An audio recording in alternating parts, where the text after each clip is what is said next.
글 쓰는 이유. 인간은 자유로운 존재입니다. 창의적인 존재이기도 하죠. 그러나 사회가 인간을 억압하는 탓에 인간은 일정 부분 자유를 잃었습니다. 창의성도 상당 부분 상실하고 말았죠. 더 큰 문제는 스스로가 자신을 구속하게 되었다는 겁니다. 손에는 수갑을, 발에는 족쇄를 채우는 것도 모자라 마음에도 문을 걸어 잠근 채 스스로 노예가 되기를 자처하고 있죠. 보이지 않는 감옥, 그 감옥에서 탈출하고 싶었습니다.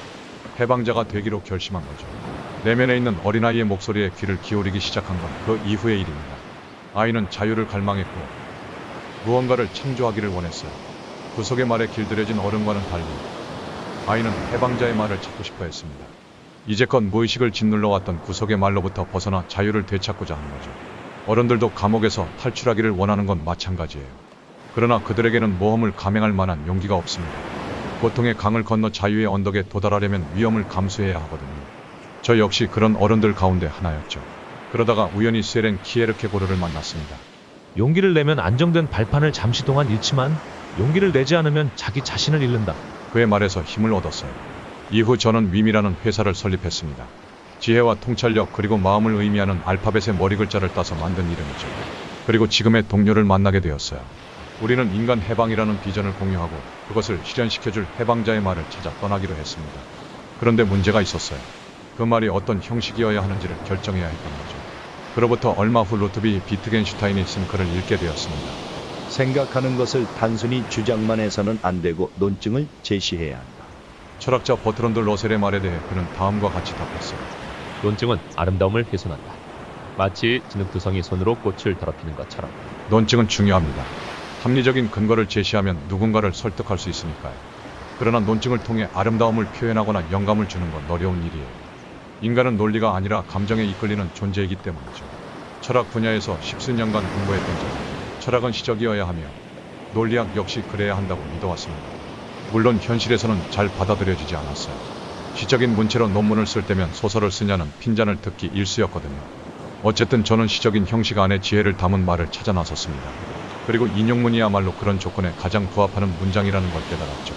그 후 저는 인용문을 정리하기로 마음먹었어요. 인용문을 한데 모아 정리하기만 하면 지혜와 통찰력을 얻을 수 있을 거라고 믿었던 거죠. 다른 무엇보다 현자들의 마음까지 이해할 수 있을 거라는 막연한 기대감에 사로잡혔습니다. 지극히 개인적인 목표였죠. 그제서야 알았습니다. 제 동료는, 그리고 저는 대중성과는 거리가 멀다는 사실을 말이죠. 타인을 위한 예술을 중시하는 대중예술가의 면모가 우리에게는 부족했던 겁니다. 우리는 예술을 순수한 놀이로 바라봤으니까요. 어린아이는 생각하지 않습니다.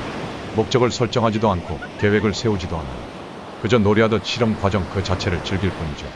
현실이 가하는 모든 형태의 구속에서 벗어나 경계를 넘나들며 위험을 감수하는 데서 즐거움을 느끼니까요. 어쩌면 어린아이로 남고 싶었는지도 모릅니다. 놀이하는 즐거움에 푹 빠져 있었으니까요. 그러나 어른인 이상 지루한 일도 해야만 했죠. 전 세계에 있는 모든 인용문을 정리하겠다. 이러한 목표를 설정한 것도 이런 이유와 무관하지 않습니다. 아마 300년은 좋게 걸릴 것 같은데 우리가 일할 수 있는 시간은 기껏해야 30년 남짓에 불과합니다. 나머지는 같은 비전을 공유하는 후속 세대에게 맡겨야겠죠. 개인적인 즐거움이 사회적인 기여로 이어질 수만 있다면 놀이와 일이라는 두 마리 토끼를 모두 잡을 수 있을 테니까요. 그러나 일은 2차적인 기능을 수행할 뿐이에요. 놀이야말로 창조의 핵심입니다. 어른이 되기 위해 내면에서 어린아이를 내쫓는 건 현명한 일이 아니에요. 의미를 찾는다는 이유로 재미를 희생시키는 건 어리석은 일입니다. 왜 그럴까요? 물리학자 알베르트 아인슈타인이 말했듯이 놀이는 가장 높은 형태의 연구이기 때문이죠. 저는 그냥 놀기로 했습니다. 시류에 맞는 것이 무엇인지, 독자가 원하는 것이 무엇인지를 묻지 않기로 했어요. 다수의 대중이 원하는 것을 만들지 않기로 했습니다. 대신 제가 진실이라고 믿는 것만을 수집해서 소수의 사람들과 공유하기로 했어요. 다른 사람이 아닌 제 자신이 되기로 결정한 셈이죠. 그때 비로소 저는 스스로를 예술가라고 믿게 되었습니다. 파블로 피카소는 한때 이런 말을 한 적이 있어요. 모든 아이는 예술가이다. 문제는 우리가 어른이 된 후에도 어떻게 예술가로 남을 수 있는가이다. 모든 사람은 예술가로 태어나지만 그중 소수의 사람들만 예술가로 살아갑니다. 그리고 오직 극소수만이 예술가로 죽음을 맞이하게 되지. 왜 그런 걸까요? 대부분은 아이의 마음을 잃어버리기 때문입니다. 고통의 강을 건너 자유의 언덕에 이르기 위해서는 뗏목이 필요해요. 그리고 뗏목에 올라타려면 입장료를 내야 하죠.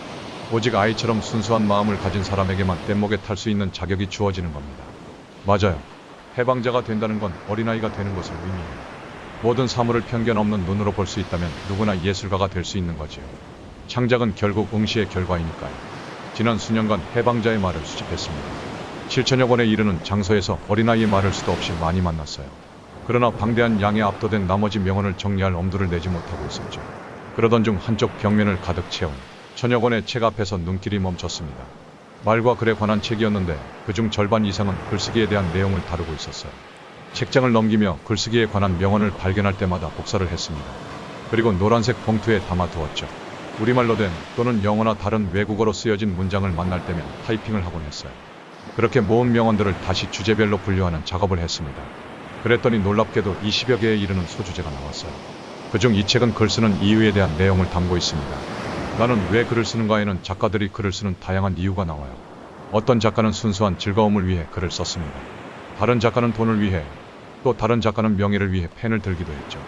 작가들은 저마다 다른 이유로 글을 썼지만 그들에게는 한 가지 공통점이 있었어요. 계속해서 글을 써 나가야 할 자신만의 이유를 가지고 있었다는 점입니다. 써야 할 이유를 아는 작가는 어떤 상황에서도 글을 쓸 수가 있어요.